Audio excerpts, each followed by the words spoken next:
मंडला में एक प्रतिष्ठित व्यापारी पर पैसों के लेन देन के विवाद को लेकर जानलेवा हमला हुआ, जहां घटना के बाद पूरे शहर में आक्रोश का माहौल है और नागरिकों ने आरोपियों की तत्काल गिरफ्तारी की मांग की है। देखिए खास रिपोर्ट।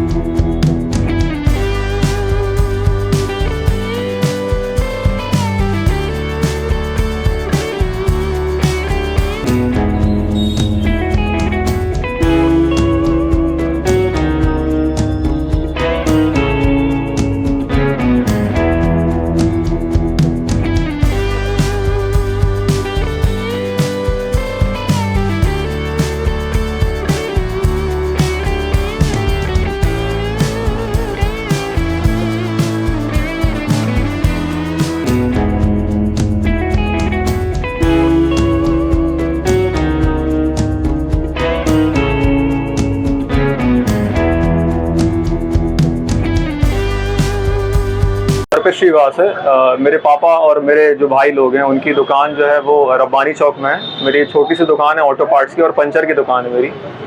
वहाँ पे एक यानी कि हमने मिस्त्री जो है वो रवि ऑटो पार्ट्स से यानी कि पूछ के रखा हुआ था, नाजिम खान नाम है उसका। तो वो पहले दिन तो ठीक रहा, उसके बाद सबसे उधारी लेना और गाली गलौज करना, इस प्रकार के कार्य करने लगा। और हमारे यहाँ पे उधारी वगैरह ऑटो पार्ट्स की करने लगा और सामान वगैरह गाड़ियों में जाता था तो वो सब गाड़ियों के सामान दे दिया करता था। तो उस चक्कर में काफ़ी विवाद होने लगा और जब उसके गाड़ियों यानी कि जो गाड़ियों के कस्टमर थे वो हमारे यहाँ पे जो है पुलिस लेकर आने लगे, तो उस कारण हमने उसे दुकान से जो है निकाल दिया था। उसके बाद जो है वो वहाँ से सामने दुकान लगाता था और काफ़ी गाली गलौज भी किया करता था।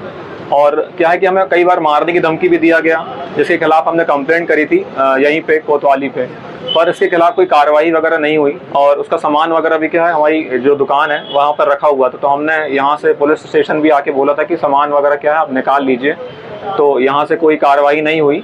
तो फिर क्या है यानी कि एक दिन ये रॉड वगैरह निकाल के जो है यानी कि धमकी दे रहा था मारने की कि हम मार देंगे करके। और उसी दिन हमने डायल 100 पे भी किया था, तो उसके खिलाफ भी कोई कार्रवाई, कोई पुलिस वाले नहीं आए थे। और अभी क्या घटना घटी है? अभी क्या था कि कुछ किसी व्यक्ति के लिए जो है उधार लिया हुआ था ये, तो सुबह जो है उससे वाद विवाद हो गया होगा, तो उससे जो है उसने उसको मार दिया था। उसके बाद ये काफ़ी गुस्से में आ गया था, तो सबको गालियाँ वगैरह दे रहा था और हमें यानी कि वो सोच रहा था कि हमने उसे वो बुलाया हुआ है, तो वो हमें काफ़ी गालियाँ सुबह से देना चालू कर दिया था। तो हमने उसे इग्नोर किया था पहले, पर शाम को क्या हुआ कि हमारे पापा और कुछ दोस्त लोग वहाँ बैठे हुए थे, तो वहाँ पे वो काफ़ी नाम लेकर गाली वगैरह देने लगा और माँ बहन की गालियाँ, और कभी मारने की धमकी कि बोरी भर के लेके जाएंगे तो मैं यहीं पे काट देंगे, इस प्रकार की धमकी जो है वो कई बार दे चुका था और इस बार भी दे ही रहा था। और क्या हुआ कि जब नाम लेकर गाली देने लगा तो अब पापा उनसे कभी सहन नहीं हुआ, तो थोड़ा बहुत उससे यानी कि बातचीत की गई कि आप गाली वगैरह ना दें, तो वो धक्का वगैरह देने लगा उन्हें, तो पापा ने भी उसे मार दिया, तो वो ने भी उसे मार दिया। और क्या किया कि दोनों के ऊपर क्या यानी कि झपड़ हो गई और उसने वहां से रॉड उठा के जो है सर पे मार दिया उसके। आरोपी निजाम ने हेमंत श्रीवास के साथ मारपीट की थी, जिस पर कोतवाली थाने में अपराध पंजीबद्ध किया गया था और घायल की एमएलसी कराई गई थी। अपराध पंजीबद्ध करने के उपरांत निजाम आगे कोई और घटनाक्रम ना करे, इसके लिए उसके ऊपर प्रतिबंधात्मक कार्रवाई की गई है और उसे अभी एसडीएम कोर्ट में पेश किया गया है।